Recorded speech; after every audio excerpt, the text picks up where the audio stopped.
So I used to have a lot of fears. I used to be scared of raising my hands in class to ask questions when I was in school. I used to be scared of rejection. I could never ask for favors because I feared that if someone said no to me, oh my God, I was going to spiral, right? I used to be scared of public speaking. Oh, I used to be scared of being seen. I used to talk about anything. I was so scared, right? And as I walked through those fears and tried to become the person that I am today, there are a lot of things that have stood out to me that I thought I should share in the hopes that maybe it will help someone else. The first thing I learned is that fear does not scream. It negotiates with you. Like, it doesn't show up as like you panicking or being unsettled. It shows up as reasonable excuses. You can say, oh, let me think about this a bit more. Or maybe now is not the right time to do this. Or let me have all the right information.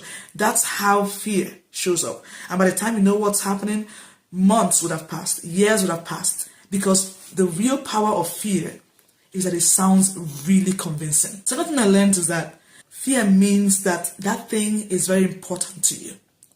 I felt fear around things that actually mattered to me. Like if it wasn't meaningful, fear did not show up. For example, think of it this way.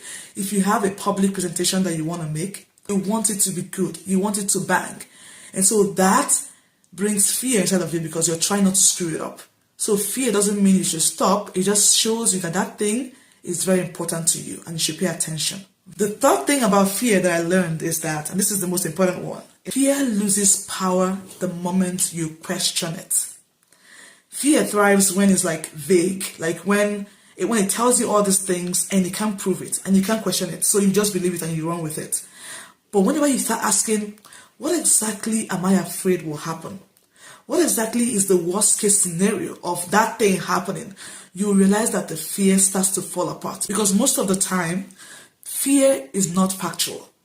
It's all imagined outcomes, borrowed opinions, or like old narratives that we've told ourselves. Maybe based on something that happened in the past or something someone told you or whatever the case may be, right? We form all these narratives and it starts to bring us fear.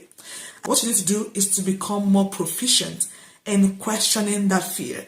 I'm going to make a different video and tell you how to question your fears, because that's what I help people do now, is to understand and question their fears so they can become braver. And I didn't become braver by waiting for that fear to disappear.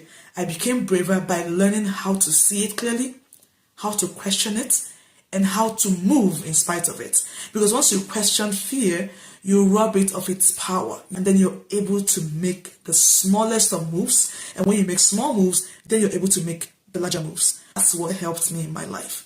If this helped you, feel free to share it with somebody else.